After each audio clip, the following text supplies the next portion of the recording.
Сәлем достар. Бүгін сіздерге мынадай американский плоский жгут деп аталатын техниканы көрсететін боламын. Ол үшін біздерге 6 мм хрусталь тастарымыз керек болады. 6 мм моншақ алсаңыздар болады, өздеріңіз қалауларыңыз біледі. Сосын 3 мм хрусталь тас алып отырмын және сары бисерден алып отырмын. Жіп, ине қажет болады бізге. Бірінші бастамас бұрын видеома лайк басып, каналыма тіркеліп, қоңырау батырмасын басып қойыңыздар, ұмытпай. Жібімізге 2 хрусталь тасымызды аламыз.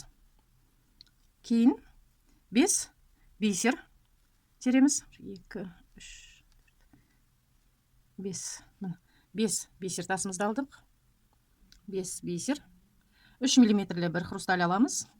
Және тағы 5 мм, 5 мм деппін ғой, және 5 бисер аламыз.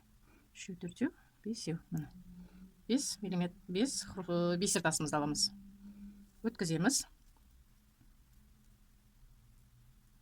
Енді дәл осы жерде хрусталь тастарымыз 2 хрусталь тасымыздан да бірдей өтіп, бисерлерге тимей, тек хрусталь тасымыздан өтеміз.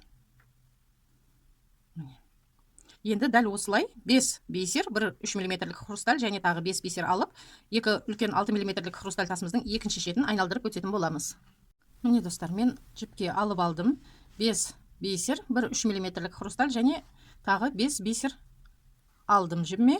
Енді осыны тағы екінші рет мына 2 6 мм хрусталь тастарымыздан айналып, екінші рет екінші шетінен өтетін боламыз. Бисерлерге тимейміз. Мынадай болу қажет. Енді 6 мм тасымыздан біреуін аламыз. Дәл осылай 5 бисер, бір 3 мм хрусталь және 5 бисер алып, міне 5 бисер, бір хрусталь 3 мм және тағы 5 бисер алып, енді бұны мына жаңадан қосқан 6 мм моншағымыздың астындағы моншаққа өтетін боламыз. Моншақтың арасынан. Бірінші 2 моншақ, кейінгі қосылған 3-ші моншағымыз, осы екеуін алып өтетін боламыз.